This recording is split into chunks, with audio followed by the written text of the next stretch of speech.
नमस्कार विद्यार्थी मित्रांनो, ज्या विद्यार्थ्यांचा bachelor of pharmacy B pharm झालेला आहे आणि जीपॅट क्वालिफाईड झालेला आहे 2023-24 आणि 24-25 या अकॅडमिक इयरमध्ये एक जीपॅट एक्झाम NTA ने कंडक्ट केलेली होती आणि एक एक्झाम जी की या ठिकाणी NBEMS कडून कंडक्ट केलेली होती। तुम्ही जर जीपॅट क्वालिफाईड झाला असाल तर तुम्हाला पर मंथ जो स्टायपंड मिळतो त्या स्टायपंड संदर्भात आता या ठिकाणी PCI कडून सर्क्युलर काढण्यात आलेला आहे। कशा पद्धतीनं ती स्कॉलरशिप मिळणार आहे, बऱ्याच दिवसांपासून विद्यार्थी या स्कॉलरशिपच्या प्रतीक्षेत होते आणि अखेरीस या संदर्भात निर्णय आलेला आहे। ते सर्क्युलर काय आहे आपण पाहूया।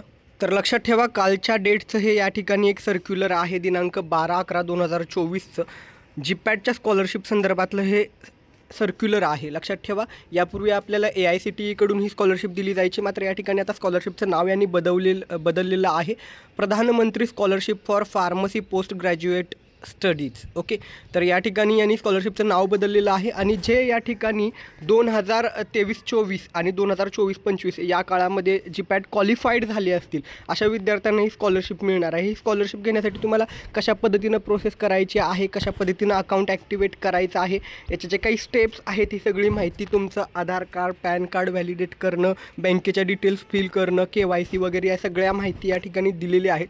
तर तुम्ही जर कोणत्या कॉलेजमध्ये ॲडमिशन घेतलेलं असणं गरजेचं आहे, जीपॅट क्वालिफाईड असणं गरजेचं आहे। शिवाय या ठिकाणी तुम्ही MPharmसाठी ॲडमिशन, पोस्ट ग्रॅज्युएशन PGसाठी ॲडमिशन घेतलेलं असणं गरजेचं आहे।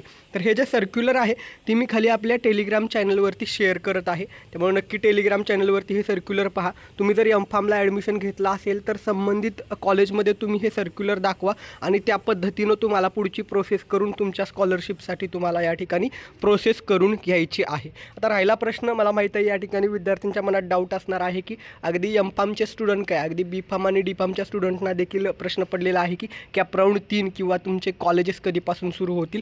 तर आज या ठिकाणी सायंकाळी 4 वाजेपर्यंत या विषयावरती सविस्तर माहिती मी देणार आहे। बऱ्यापैकी फॉलोअप घेतलेला आहे, त्या संदर्भातली माहिती आज सायंकाळपर्यंत मी तुमच्यापर्यंत शेअर करेन, ठीक आहे। तर जर तुम्हाला ही माहिती आवडली असेल तर व्हिडिओला लाईक करा आणि ज्यांचं कोणाचं जीपॅट क्वालिफाय झाला असेल आणि MPharmला ॲडमिशन घेतलं असेल त्या सर्वांसोबत हा व्हिडिओ शेअर करायला विसरू नका। धन्यवाद, थँक्यू।